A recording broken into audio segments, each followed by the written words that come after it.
Hi, looking forward to this episode. Troy is an OG in the insurance industry. If you're a state farm agent, Allstate agent, farm agent, or even independent agent, you know who Troy is.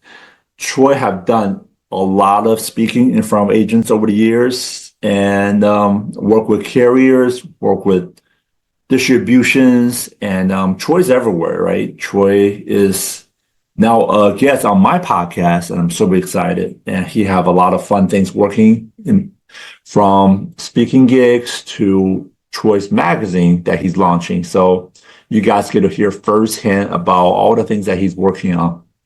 All right, enjoy the episode. Hello, welcome to this episode of Industry Voice. Today, I might have one of the most awesome, infamous guests on. And if you listen to this episode, you already know, most likely you already know who he is, but you might have heard him speak, you might have read his book, you might have read his newly published magazine, but today you get to listen to him on Jeff Shi's podcast episode, and I'm going to ask him questions. So welcome to the show, Troy. Thanks for having me on, Jeff. I'm excited. Troy, you notice I did not say your last name because I did not want to botch it. So, Troy, how would you pronounce your last name? It's Korsgaden, but everybody calls me Troy or TK. So you're a friend, and so I expect you to call me TK. But Troy or TK is great. Korsgaden is a Norwegian name, hard to say. Norwegian. Mm-hmm. How often do you go back? Do you ever visit? I've been once, and my dad was Norwegian. My mom was from German-Swiss descent, and but my dad was Norwegian, and his folks came from Norway. They literally migrated here to the Americas and landed in Minnesota. And my dad was in the Marines, and so that's how he ended up here in California, was being in the Marines. That's cool. Well, yeah, great stuff. Norway is known for their king crab legs and their codfish, right? For the farming industry. Yeah, so a lot of people know the Norwegians for their lefse and their lutefisk. That's the type of fish. Yeah, so they're known for a lot of stuff, but those are their two biggies. That's really cool. I gotta try one day, and one day I'm gonna take a picture. I'm like, hey Troy, I'm trying it. So.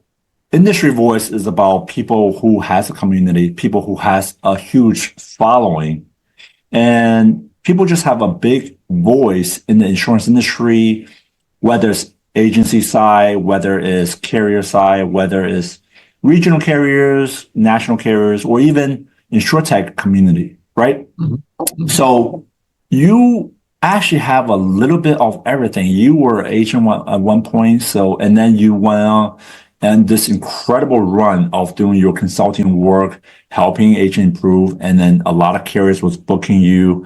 So I'm gonna turn the mic back over to you and let you tell your history and just, go back from day one. How did you fall into insurance? And, I'm gonna simplify a story that started in 1983. I was recruited into the business as an agent, and it was back in the day. It was Greenfield, they call it, scratch agency. I always kid that my company gave me a big old book of business called the phone book. And so I know what it's like to scratch out an agency. I'm still in the same town. I was an agent for 35 years. I owned agency along with my sister. And we built one of the largest farmers agencies in America. It's a longer story than that, but it's just to say that I know what it's like to work alone. I know what it's like to build a large team. And I still am growing. I've got this attitude that says, you're either growing or you're dying. He not busy being born is busy dying. So I subscribe to that. And every day I wake up and I think to myself, begin from here. So from that, I've written 8 books on agency and the insurance industry. I do have a magazine that came out here a few months ago, and we're getting ready for our next issue. But I just had the pleasure of being able to work with a lot of great people like you. And I meet a lot of people every day. I just got back from a tour this week. I go out about 4 to 5 days a week, and I predominantly now work with carriers and their distribution. So I still am close to the agency force, whether they're independent or whether they're exclusive tied, doesn't matter to me. I like to deal with the people that deal with the client, the customer. That was the macro of Troy. So I'm going to bring it down a little bit to the micro, and we're going to compartmentalize a couple of the transitions. Today, when you talk to agents, right, they have different challenge to back in your days when you were building your agency. When you travel across America, which you do, and you talk to agency owners, what are some of the most common challenges that you hear everybody tell you, but they always think, this is my problem, this is my challenge? Yeah, it's very consistent. It's a great question. So things have changed drastically since I first started, technology being the biggest one, right? And it continues to evolve. But the fundamentals have not changed, period. Everybody wants to know, okay, where do you find good people? How do you hire them? How do you onboard them? How do you motivate them? How do you move them out if they're not a profit center? Because everybody's got to be a profit center. If they're not a profit center, they're a cost center. And today in business, and that's what we're in the business of insurance and financial services. If they're not a profit center, we can't afford them. It's just, we don't need bodies. We need people that are productive, that perform. And so everybody wants to know where to find them. And you've just got to have a way to do that daily. Recruiting is not something that you just turn on and turn off.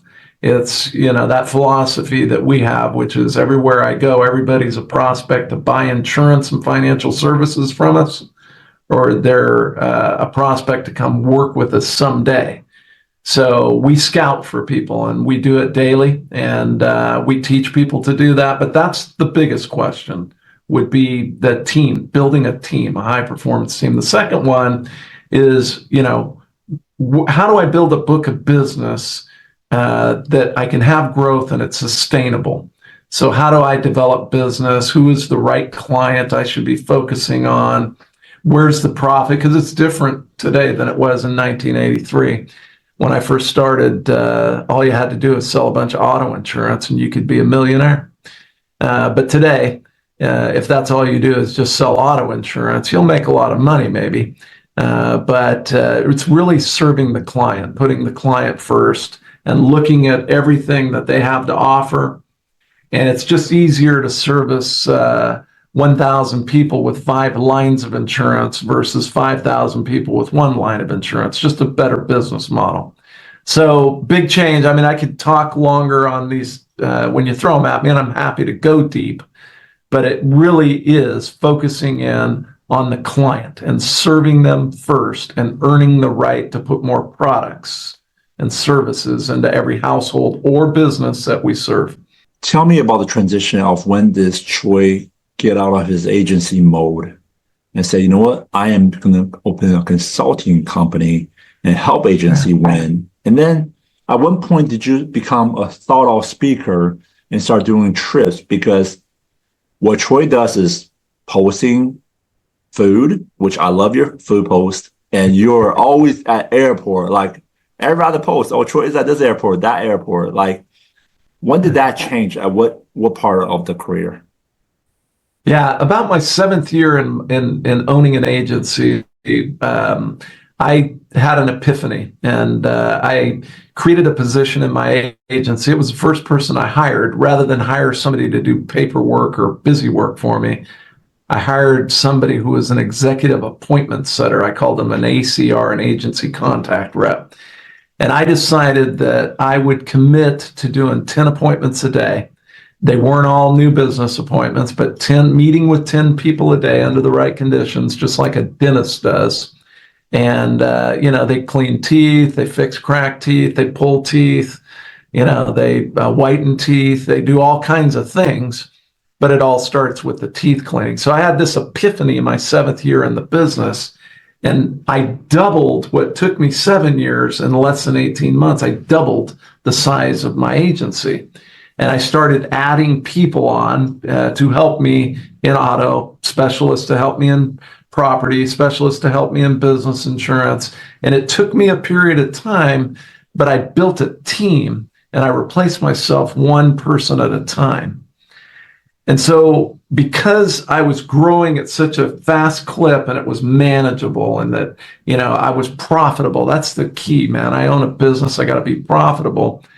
Other carriers started looking at me and they wanted to know what I was doing. And I had written a book called Power Position Your Agency.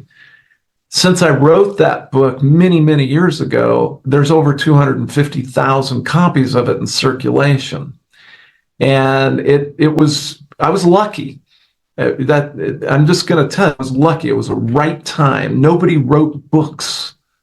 Today, you sneeze and you write a book about it, and everybody writes a book. Okay, but back then there were no books, so it just automatically, Jeff, gave me an opportunity to speak because everybody considers you the authority when you've got a book at that time. And so I literally was turning away speaking gigs. And I love to speak. I love to be in front of people. But I like two other things more. One is making a long-lasting difference in a company, in a carrier. And the other one is working with people that are agents, brokers, team members, and making a lasting difference in their business and their business model. So I would say today, Jeff, predominantly, instead of all speaking like I used to do, today it's about 70% consulting and 30% on the speaking side. Still love it, but it's predominantly really making a difference behind the scenes is more gratifying. I'm bring it back down a little bit to the micro level. Yeah. When you launch your consulting, right, you went from making yourself a lot of money to trying to help other people make money. Yes. Who was that first agent that says, Troy, here's my business. I'm struggling to make money. Here's the last few dollars I have. Help me turn this business around. And like, we remember those people that we change and impact the lives of. Take me back. Thank you for all your support to our channel. Here is a quick word from our sponsor. Please click on the link below in the comment section to sign up for a demo with Track AI. What if your insurance sales conversations could work harder for you? Meet Track, your AI-powered conversation intelligence partner. Track automatically captures and analyzes every customer interaction, providing instant call summaries, risk analysis, and AI-driven coaching insights. Say goodbye to manual note-taking and hello to more selling time. Track handles the admin work while you handle the revenue. Fully integrated with your favorite platforms. Plus, get custom AI analysis tailored to your unique business needs. Transform your sales team's performance with Track. Visit track.ai today. Click the link in the description below to schedule a demo with Track today. Jeff, and I'm not saying this to be arrogant, there are thousands of them. I mean, with different companies, my own company that I was with at the time, other companies. If you can think of the multi-line company, I've worked with them and their agents. Literally, I got plaques from other companies that were my competitors. Now they're not. I think we're all in the same ball game. But it's a little bit confusing because a consultant charges a daily fee, right? And so really the best model that we've ever had is right now. I have Michelle Hubert that works with me, and we do this program called Practice Management. And we're able to bring the cost down affordable to an agent, whether they're 3 years in the business or 30. And they all work on 5 core things. And then from that, they go deeper into 15 and then deeper into 52. Because there's so much to our business. A day in the life of an agency business owner is one of the most complex businesses there is. So I'm not trying to dodge your question because I could name them. I literally the other day was cleaning out thank you cards and I have boxes of them from people. But today, most of the carriers pay me at a macro level in some capacity. And then we have this program where we get in deep with people. And there's actually a learning component to it because I can excite people, get them all motivated. But if they don't take action on it, if it's not sustainable, it really isn't something that's long lasting. I'm more about when I'm dead, I want people to say, that guy made a difference in my life. And I get that on a daily basis from people today, but I want it to be going so my kids hear it 20 years from now, 30 years from now. It wasn't just that he made a buck, okay? Because I've made money. I'm about making money, so don't get me wrong. I'm for profit. I'm not a nonprofit, and I'm proud of being a for-profit. The real joy in life is to serve others and then be rewarded for it, not to serve them just to get money, if that makes sense. So going back to that first person, I remember him. Yeah, I do. But I can give you thousands of stories like that. I've spoke in front of over 250,000 people in my career, and I'm not done. I mean, last week I spoke to thousands of people. So I'm just getting started, man. What does the next quarter and the next year look like coming up? What events are you going to that you're pretty excited about, that you're speaking at, or you're just attending? What are those events? I do both. Mostly I speak and then I get to hear. Look, I like your world. One of the reasons I'm so excited to collaborate with you is you and I have known each other for a long time, and I'm very interested in technology, and I'm very interested in things that aren't even here today. So I go to a lot of conferences where I'll speak, but I'll sit in the back of the room. I think the reason that I'm so lucky to be a consultant, what makes me different, I'm small compared to the big names, the big brand consultants, but the reason I'm always in with all the carriers is I get a view into the whole industry. I'm not one company specific. And so I know what's going to happen today, and I know what's going to happen. So let me answer the question is, what am I most interested in and what's coming up? All the carriers are reorganizing, retooling, remodeling the way they're meeting client needs in the future. That's with technology. It's with their distribution, which are agents and their teams, whether they're tied, exclusive, whether they're independent. And I just believe that there's never been a better opportunity to own an agency business. Let me repeat it. There's never been a better time and a better opportunity to own an agency business, but it's different. And you can't just show up and this method doesn't work anymore. You've got to have discipline. And there are certain components, and we can talk about them if you want to talk about them, but you've got to be disciplined and you've got to be consistent, because you can't be a one-hit wonder anymore in our business, whether you're a carrier or a agency business owner. So much to unpack back there. So you have goals. I'm sure you do. Uh-huh. And in the next year, if September 13th, 2025, I have Troy back on the pod. What are some of the comfortable goals and uncomfortable goals that you have for yourself that's coming up? What's uncomfortable is there's only 24 hours in a day. So let me just get it there. So Jeff, I live a different life than I did 10 years ago. And it was approximately 7 years ago. I made a life change. I started to focus on my health and my mental health because I made a lot of money. And you're right. I enjoy traveling. I enjoy eating. Sometimes I eat tacos 3 days a week. I love great tacos, right? But I love a good steak.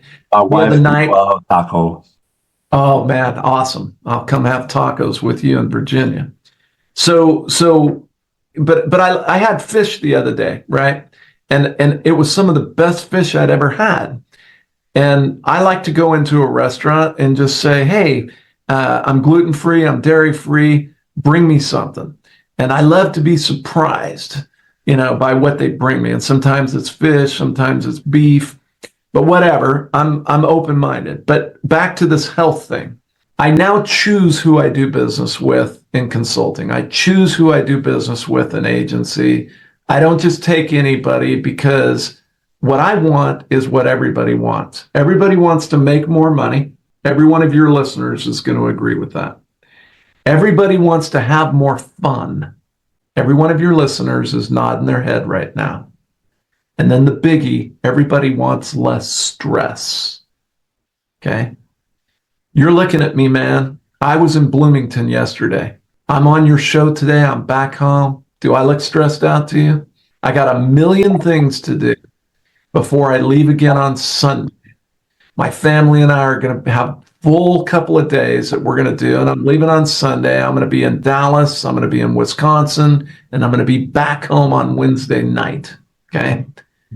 And I will have accomplished more than I used to accomplish 10 or 20 years ago, running around like I had my head cut off. I'm relaxed. I enjoy what I'm doing. I'm not perfect, but I'm telling you, for 2025, I want even more peace, because if I'm still, and if I can think, and I can use the right language with your listeners, use the right language with carriers, if I can lead them to where they need to be, then I'll be successful. So it's not just energy that we need. We need it. We need energy to keep going, but we need peace so that we can relax and figure out the best strategies, and then execution. And back to that discipline thing.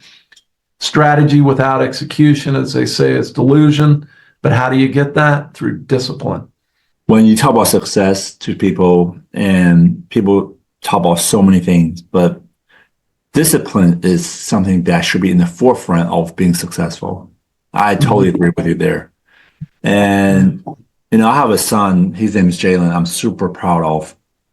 And when I describe to people of who he is, he finished high school at 17, now a year later, by the time he turned 19, he's going to be graduating his college, right? So he's taking all kinds of certifications because he want to be in the cyber world, the tech world. And when I just look at him, the biggest difference between him and I at 18, 19 years old is discipline. If I had a little bit more discipline, it would make the world of difference. So you just hit the nail on the head. Discipline is one of the key ingredients that's in the pot that most people forget to cook with. Yeah. Hey, but on that subject, let's, thank you for sharing about your son. I love stories like that. Go to the magazine, and there's an article I wrote in there called Begin From Here. And so you and I are similar, right? And one of the things I wake up every day is I'm grateful for everything I've got to this point. And I always begin my day from wherever I'm at. I woke up this morning and I'm grateful for everything I've got, but I'm going to roll up all my experiences, right and wrong, right? Because I've done a lot of stupid stuff. I could have written 21 books on the stupid things I've done. But it's really saying, okay, if discipline is important to me, not to everybody else, if it's important to me, then 2025, because we're going into planning season. October is planning season. Discipline is going to be at the top of my priority. I'm going to begin from here today, and I'm going to add that in as one of my major priorities, because we know if we get better at discipline, everything else will get better too. Yeah. By the way, we just dropped that in there like it was nothing. Let's talk about it. Let's talk about your magazine, because Okay. I got a magazine in the mail. I was like, oh, Troy's rolling out magazines. Talk about it. Yeah. So my publisher, Martin Van Tilborg, has helped me with my books over the last years. Also a friend. We created a program called Discussion Partner that's been wildly successful. And he just said to me one day, hey, I do magazines, and he does. He goes, you should really have a magazine. And I thought, well, how can I compete? And they did some research, and they just said, look, I think you could really come up with something unique. And we did. I'm older, but I don't think old. And so I went out, and for the first issue, I didn't make it all about the stodgy insurance business, because I think the future of insurance is for the young, right? There's a lot of opportunity out there. So when you get into the magazine, and we've got another one coming out, it'll be released in October, towards the end of October. It's just a lot of good information on running an agency, recruiting. There's information in there on food. I didn't write the well-balanced magazine, and we're just super excited. And it's just a great opportunity for us as an industry leader to spread out and even get a bigger reach than we have today. And we've got a big reach, but you got to keep working to keep building what you're doing. And the magazine is really our cornerstone to what we call the Korsgaden Insights community. And the community is filled with the magazine and training and online, and people that join the community are just, they're overwhelmed with the amount of content that we have. I have a huge library, and working with Michelle on practice management and the other programs that we have, it's just endless what we've got to offer. So I appreciate you allowing me to plug that a little bit. So we're not done yet. Okay. Tell us about, we don't just go, here's idea, let's launch it. Like, when you go through it, like, who did you thought about, like, you want to be a part of the building process of launching your magazine? Like, who was your Avenger team that you put together? You know what? This person, this person, this person, this person, let's go build this. Well, you're a part of that. So this is a long roadmap, right? It wasn't just one magazine. So we had our friends, mutual friends, that are in there, and you'll keep seeing more and more people, whether it's Daniel Song, and there was a great article in there with Daniel, Bradley Flowers, different folks that you and I are mutual friends. We're all kind of a circle of people.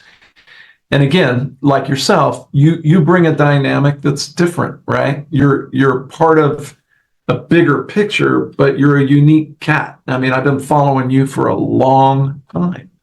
And so you're going to see more of that type of thing. But we've got some folks that really bring a lot to the table. I'm friends with people that were presidents of insurance companies, CEOs of insurance companies.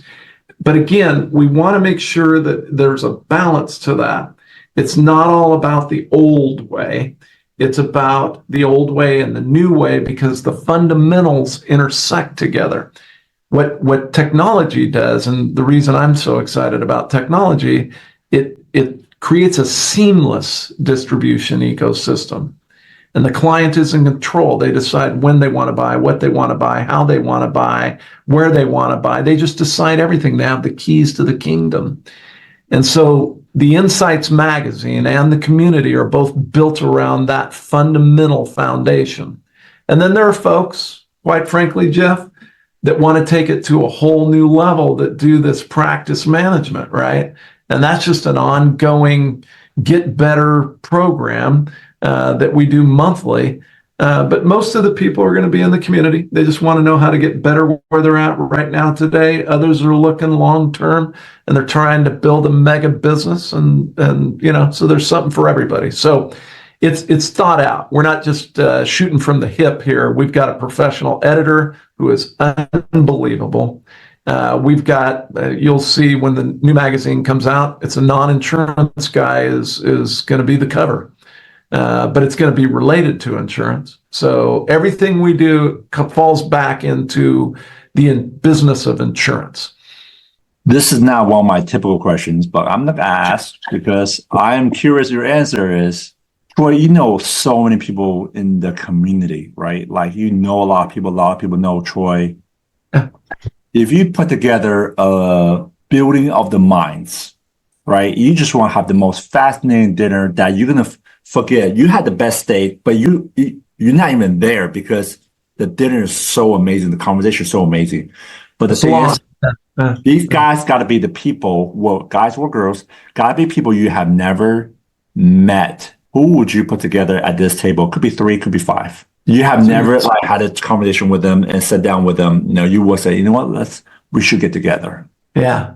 I've met most of the people I want to meet. Okay. So I would love to do a dinner like that every day. And that's kind of my goal, right? I want to meet new people. I want to get to know them. So look, easy answers are CEOs that I haven't met yet, right? Or I haven't sat down. But I had dinner the other night with a CEO of a large insurance company, never met him before, don't necessarily agree with everything the guy thinks or says. You don't agree or disagree 100% with everybody, right? Even the people I don't even care for a little bit, you learn something from them, right? There's only been a few people I just don't even want to be in the same room with. But I wouldn't, Jeff, I wouldn't venture to say my dream, there isn't a dream team for me, because if I do have a dream team, Jeff, I'm talking to one of them right now. It's you. How long ago did you hear from me? I didn't ask you for anything. I didn't tell you what I wanted. I just reached out to say, I see you. I like you. Okay. Did I not do that to you? Yeah. Now we're on your show together, right? I didn't go, hey, I'd really love to be on your show, but I admire you. I wouldn't have reached out to you. There's a million people, if we go beyond the United States, there's millions of people that we could go out and say, I would admire that person, Richard Branson or whatever. But I chose you. And so, Very flattering. it would be, well, it's the truth, but it's a daily thing is what I'm saying. I guess let me finish up my answer to you. I'm not evading you because I'm not going to go, I want it to be Darren Hardy, and I want it to be the guy that runs State Farm or the person that runs AAA. Okay, I'm not going to say that. I'm just going to say if I find them interesting, they'll hear from me. Okay, I don't ask them for anything. I just reach out, and I've got the good fortune. I've got a name that people know. They may not know me personally. But I'm going to challenge everybody that's listening to this, that is your listeners. Pick up the phone, text, email, and just let it be known that you're there. And the world, it has a way, it comes around. You and I were communicating for the last 2 years, were we not? Okay? Yep. You didn't ask me for anything. I didn't ask you for anything. I just saw you speak at such and such. I sent you a note. I see you post something I like personally. I send you a note. It'll all work out. And it's funny. People go, oh, you're so busy. You work with all these companies. I got time. I give my cell phone number out. Let me just show you what I'm talking about. All your listeners, and you can tell them this, Jeff. This is my private cell. 559-303-5407. 559-303-5407. I've given that out easily to 250,000 people, probably 500,000 people. Text me. Okay. I got time. The people that are busy and they've truly got peace in their life, they can get back to you. Even if it's, hey, I'm really busy right now, I'll get back to you. Okay. But most of the people, I'll just call them up and they'll go, oh my God, I can't believe you're calling me. Okay. So that dream team question, just when they pop into my mind, I'm on them today. That was a great answer.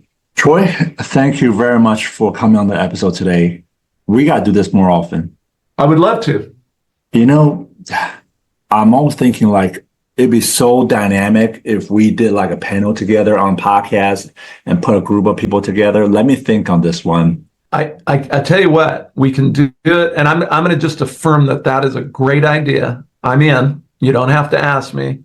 Okay. We just need to pick a day and do where we're all having lunch and we're talking. Yeah. And then we'll get the video going and then we'll have this conversation because I enjoyed talking to you, but I got a lot of questions for you too. We could do like quarterly meetings with some of the people who are like very intelligent, intricate mind, and that have in-depth things to say, right? Because things are changing fast in our industry all the time. And you know what? There's a lot of people who are reading medias that are written by journalists versus reading and watching media that's by actual insurance folks who've been in the trenches. So we could do quarterly calls, monthly calls, and different guests, different shows, different people. But it'd be really good reflection of this is where we are today. October 2024, this is how we feel. And I think people watch that. I'm all in. I'm in 100%. Don't even have to think about it. I'm going to digest on that. And, thank you for coming on the podcast. And I'm looking forward to more in the future. Thank you, Jeff. I appreciate